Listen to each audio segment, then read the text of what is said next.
اگلی آج کی ہماری غزل ہے اگست 1952 میں یہ فیض صاحب نے لکھی تھی، اور یہ ان کی غزل دست صبا میں شامل ہے، اور یہ غزل نمبر 10 ہے۔ اس میں فیض صاحب کے جو امید کا پیغام تھا، امید کے پیغمبر کے طور پہ ہم فیض صاحب ہمارے ایک شاعر ہیں جو آتے ہیں، اس میں مزید اس امید کا پیغام جو ہے وہ لے کے آتے ہیں۔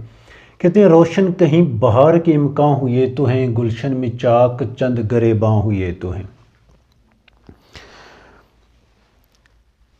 گریباں چاک جو ہوتا ہے نا، یہ ہمیشہ اس وقت کیے جاتے ہیں جو اشاک ہوتے ہیں، جب بہار آ رہی ہوتی ہے نا، یہ بہار کی آمد ہوتی ہے، تو جو اشاک ہوتے ہیں، عاشق مزاج لوگ ہوتے ہیں، عاشق لوگ ہوتے ہیں، وہ اپنے گریبانوں کو پھاڑنا شروع کر دیتے ہیں، ان پہ ایک جنونیت یا بے خودی کی کیفیت طاری ہو جاتی ہے۔ جب گریبان چاک ہو رہے ہیں تو اس کا مطلب ہے کہ بہار کی آمد ہے، بہار کا پیغام آ چکا ہے کہ بہار آ رہی ہے۔ تو شاعر کہتا ہے کہ روشن کہیں بہار کے امکان ہوئے تو ہیں۔ بہار سے مراد ہے نظام نو، نظام نو، نئے نظام کے آنے کے امکان ہیں۔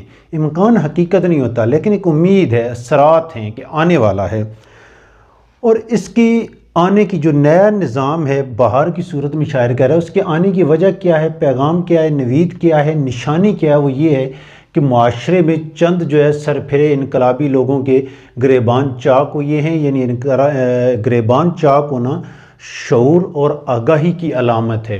وہ سمجھ چکے ہیں کہ جو سابقہ نظام کہن ہے، سابقہ نظام ہے، وہ اب اس سے چھٹکارا لازمی ہے، وہ ہمارے لیے بہتری کا ضامن نہیں ہو سکتا، ہمارے لیے بہتری نہیں لا سکتا۔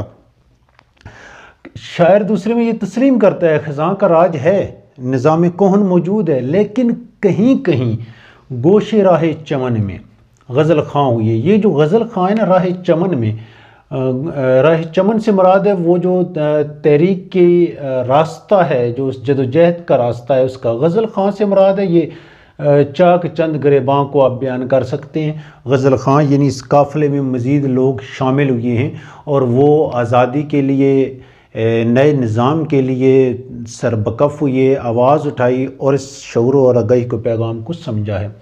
اگلے دو شعروں میں بھی کم و بیش یہی مضمون بیان کیا گیا۔ ٹھہری ہوئی ہے شب کی سیاہی وہی، مگر نظام کون رکا ہوا ہے، اس میں کوئی ہلچل پیدا نہیں ہو رہی، لیکن مگر حرف شرط شاعر لے کے آتا ہے، کچھ کچھ سحر کے رنگ پرافشاں ہوئے ہیں۔ پرافشاں یعنی نور کھلائے، سحر کے صبح کے پیغام، کہیں پہ صبح کے اثرات نظر آ رہے ہیں۔ مراد کچھ چہرے غزل خاں ہوئے ہیں، صبح کے اثرات نظر آ رہے ہیں، کچھ گریباں چاک ہوئے ہیں۔ ان میں لہو جلا ہو ہمارا کہ جان و دل، محفل میں کچھ چراغ فروزاں ہوئے ہیں۔ یہ جو کچھ چراغ ہے نا، یہ کچھ نئے چہرے ہیں، فروزہ روشن ہوئے ہیں۔ یہ نئے چہرے کون سے ہیں؟ کچھ چراغ جنہیں شاعر استعارے کے طور پہ لے رہا ہے، وہ کون سے چہرے ہیں جو سحر کے لیے پرافشاں ہیں، سب کی تاریکی کو مٹا رہے ہیں۔ جو نئے چراغ ہیں وہ کیا ہیں؟ غزل خاں ہوئے ہیں، نئے اس میں تحریک میں لوگ شامل ہوئے ہیں، سمجھنے والے ہیں۔ کچھ چراغ کیا ہے؟ وہ چاک جو چند گریباں ہوئے تھے وہ ہیں۔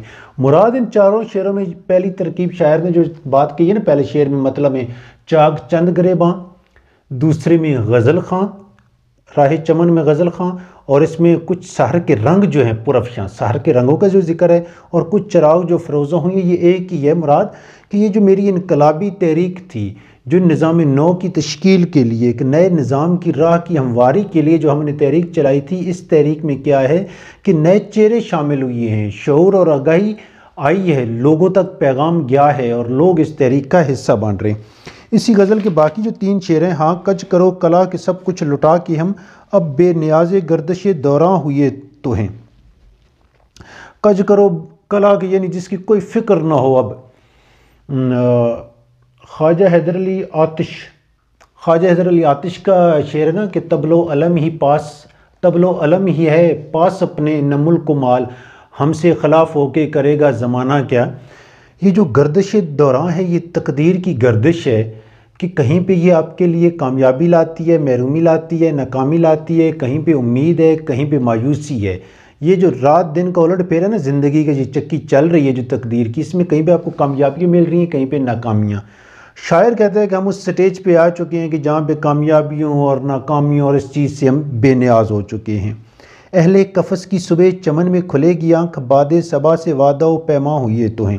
اہل قفس جو جیل میں قید لوگ ہیں، ایک اہل قفس وہ لوگ جو اس تحریک میں نہ اپنے جان مال عزت دین دھرم سب کچھ لٹا چکے ہیں، ہر چیز سے بے نیاز ہو کے اس تحریک میں شامل ہوئے ہیں۔ ان سے جو صبا نے وعدے کیے ہیں، وہ کیا وعدے ہیں؟ وہ اس تحریک میں ملنے والی امیدیں ہیں، کامیابیاں ہیں۔